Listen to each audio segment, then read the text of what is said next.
Dinas Kebudayaan dan Pariwisata Kabupaten Musirawas resmi mengambil alih pengelolaan objek wisata Danau Awur di Kelurahan Sumber Harta. Diambil alihnya pengelolaan di objek wisata andalan di Bumilan Serasan Sekentenan ini karena beberapa waktu lalu sempat terjadi konflik antar pengurus yang lama.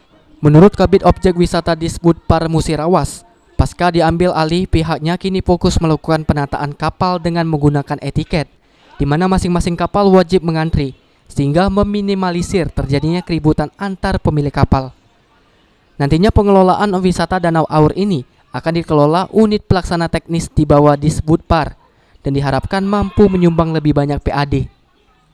Dan akan dikembangkan seperti garden party, yakni bisa menjadi pilihan masyarakat yang ingin menggelar pesta atau acara dengan suasana alam.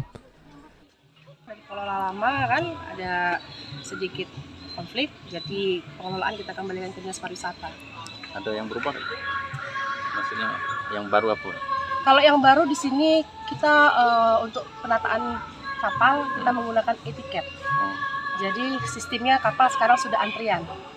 Kalau dulu kan kapal bebas, kadang-kadang berebut antar pemilik kapal. Inilah yang kemarin sempat menjadikan konflik di dalam Danau Awur.